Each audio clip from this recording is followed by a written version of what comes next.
Yep. Hi guys, and welcome to your Wednesday, May 27, 2020 Stronger Together workout. Your workout today is going to consist of 2 separate Metcons. Each of them will be 12 minutes long, and they will be working in 4-minute intervals. The first one will consist of push jerks and double unders, and the second one is going to consist of Bulgarian split squats and running. For your warm-up, we're going to start just warming up your calves and your ankles for the jumping rope, all right, and the running. So we're going to start with 20 dorsiflexion drops. So you're going to find something that you can step up onto, a stair, right? You're going to set your toes, right, in the front part of your foot onto that object.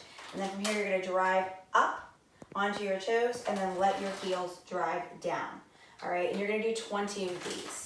You can also do the ankle stretch and calf stretch that we do, the dynamic one where you put one foot on the top of the other. You're going to basically be in a downward dog position, driving your heel down and then coming up onto your toe. And you would do 10 on each foot. When you're finished with that, you're going to go into 5 inchworms with an up dog to a down dog. So for your inchworm, keep your feet about shoulder width, right? You're gonna hinge forward, get a hamstring stretch, walk your hands out, right? From here, you have 2 options. You could do basically a chaturanga, right? A push up into up dog and dropping those knees down. Or you can just, from your plank, drop your knees down and come into an up dog, looking up, right? Really be pressing strong out of those hands and arms, and then hold this for a second, then back to plank. Lift your hips and drive into a down dog where you're trying to press your chest towards your toes. Really drive those heels towards the ground and lift your hips to the sky. Once you've done the down dog, you'll walk your hands back into your feet and you'll stand tall, and then you'll go out for your next set of that, okay? And again, there's 5 of them. After your up dog to down dog, you're gonna do bootstrappers. So for your bootstrappers, you want your feet to be about shoulder width because you're gonna descend into a squat, all right? And your hands, the goal is to try to get your hands to your feet, right? So I'm gonna descend down into the squat, right? And then from here, I'm going to drive my legs straight and try to keep my hands on my feet without bending my knees. Now, if you're in your bootstrapper, right, and you're good here, but as you rise, you're trying to keep your hands on your feet, but this is as far as your legs extend. By doing so, then release the hands from the feet, bring them to the ankles or the shins, right, where you can get that leg lock out, all right? But we want that hamstring stretch, and if your knees are bent, you're not gonna get that. So you're gonna do 10 bootstrappers. After your bootstrappers, you're going to do 30 seconds of Spiderman stretches, okay? So you're just going to step into that nice long lunge. Hands go down to the ground, right? You can drop your back knee if you need to, right? Or you can keep it up, whatever's more comfortable for you. If you can go a little lower than this, right? With the elbows to the ground, that's great. You're gonna hold, right? That movement, and make sure this heel stays down, guys, right? This is what we're trying to fight for. You don't want that heel to be up, all right? And you're just going to cycle through the Spiderman lunges and stretches. You're gonna hold for 30 seconds on one side and 30 seconds on the other. I also like to sometimes just do like the hip circles, right? When you're in that Spiderman lunge, right? You can kind of do hip circles, just warm up your hips and your ankles a little bit more, all right? So that is a good option when you're holding that for 30 seconds. After your Spiderman lunges, you're going to do 20 single unders, or you can do 20 jumping jacks if you don't happen to have a jump rope available, right? It doesn't matter whichever one works for you. If you are doing, if you have a jump rope, and you have room above your head to do so. In the second round of all of this, I would prefer that you try to work on your double unders because those are in the first workout today. In your double unders, you want to focus on really staying tall, right? Finding an upper focal point to help you do so versus looking down. And then work on swiveling the wrists versus moving the entire arm, okay? And light landings, right? You're not gonna wanna just be slamming your foot into the ground. We don't wanna get shin splints, right? Or any issues with that, okay? So nice light landings in those. All right, guys, so the first workout today consists of push jerks, and double unders, or you will be doing push presses or shoulder presses depending on the weight that you have available to you. We're gonna cover a prep for push jerks, but then I will go over the other two movements as well. All right, so a push jerk, yeah, get my dumbbells. A push jerk is dip, right? I dip and I drive and I pull myself back under, okay? So from the side, it looks like this. I'm staying tall on my initial dip, right? Not leaning forward. From here, I drive, jump, and pull under. And as I explode out of those hips, I'm shooting the weight overhead. So the first thing that we're gonna work on for prep for that is just doing 5 jump and lands with our hands on our shoulders, right? Elbows high to keep your chest high. So when I dip, if you notice, my knees are pushing out to the side, all right? And I'm gonna show you also that vertical chest. So I'm not dipping forward into my toes. I'm basically sitting my hips straight down, right? So midfoot to heel is where my weight should be. From here, all we're gonna do is jump and land back in that starting position, all right? So from the front, dip, drive, land back in your start position, all right? You'll do 5 of those. Then we're gonna work on transfer of power, right? Bringing the energy from the ground all the way over to that overhead position, right? So now I'm gonna shoot my hands to the sky as the energy and power travels upward. So I dip, right? And as I drive, I shoot my hands up and I pull myself down in that land position, and then I stand tall and bring my hands back down. Dip, drive, land it, stand tall, hands back down. Again from the side, dip, drive, land it, stand tall, hands back down. All right, you'll do 5 of those. Then you'll bring your dumbbells in. If you have a light set, that's ideal, all right? And if you don't have a light set, maybe use something else in your house, can of soup, you know, something that works, that's light and allows you to practice without wearing you out. So now I dip, I drive, I land it, and I stand tall. So here is the big thing I want you to focus on once you have the weight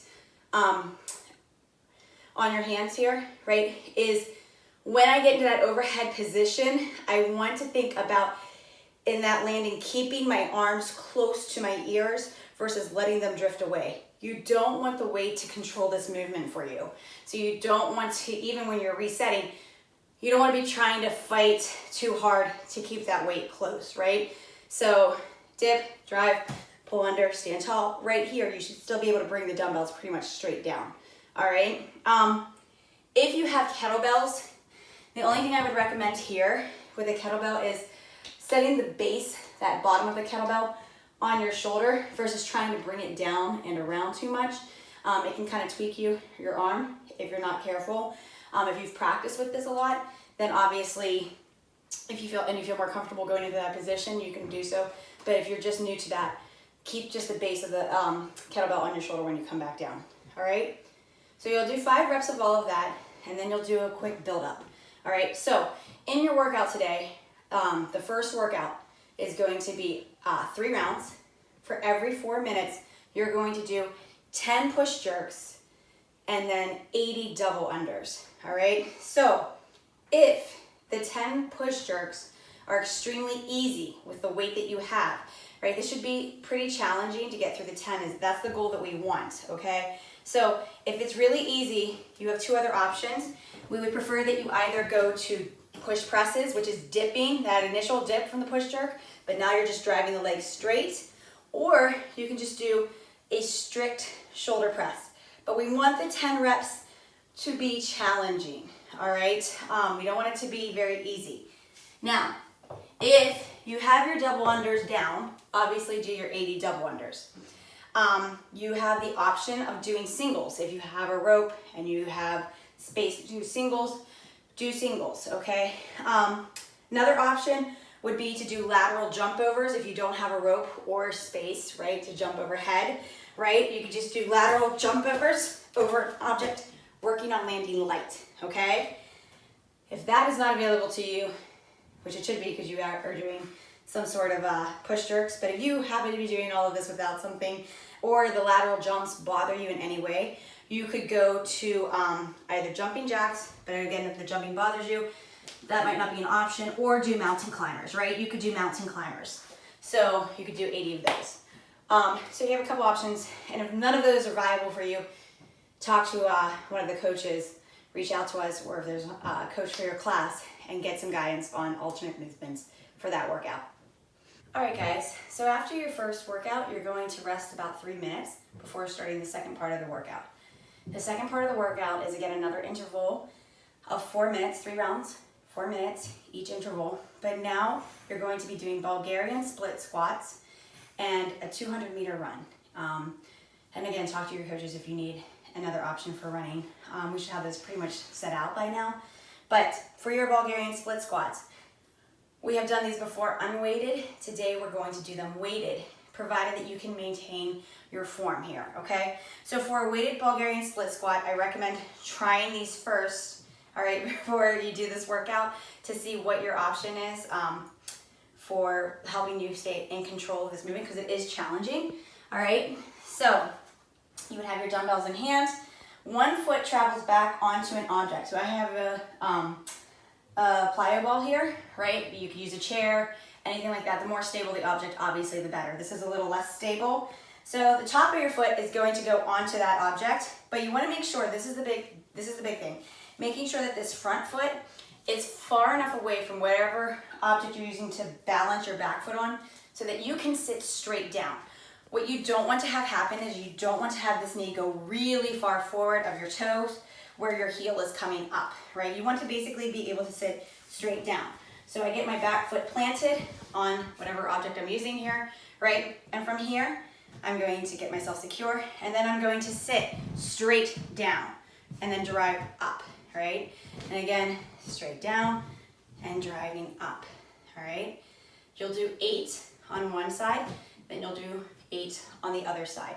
And don't be surprised if one leg has a lot more mobility than the other, and it will be a lot more challenging, honestly, on that leg that is balanced on the object first, right? It's gonna be a lot more challenging actually when you get to it. So if I do my left leg first, my right leg, it's a lot harder because even though it's on this object, it's still that quad muscle's getting worked the entire time, okay? Even if it's not doing the work. So you'll do 8 and 8, and then you will run 200 meters. Now, if you struggle with lunges, right? First, I would recommend trying the Bulgarian split squat unweighted. And if you can do them weighted, great. But if not, what we're looking for here, guys, is even unweighted or weighted, that you're able to maintain a vertical chest and drive straight down. What I don't want to see is this kind of thing happening, right? That's not worth it. So go unweighted. And if that is too hard to balance, right, on something, then you can just go into a lunge, right? And then from here, just drive down and up, right? Driving down and up. You can do them that way, all right? That works as well. So find whichever option works for you, all right? But again, you're going to be doing 8 and 8 every 4 minutes for 3 sets. All right, guys, so for your cool down, we're gonna do quadruped rotations. So for a quadruped rotation, you're on your hands and your knees. One hand goes up to behind the ear. You're going to twist your spine, drive that elbow as high as you can, and then bring it down and thread the needle right between this planted hand and the back knee, right? So thread it through, reach back up, and then back through, okay? You'll do 10 on the right and 10 on the left, and then you'll finish with, again, a Spiderman stretch on either leg for about 30 to 45 seconds, right? Just getting down into that Spiderman stretch, right? You can drop the back knee or keep it up. And you'll hold for 8 on each side.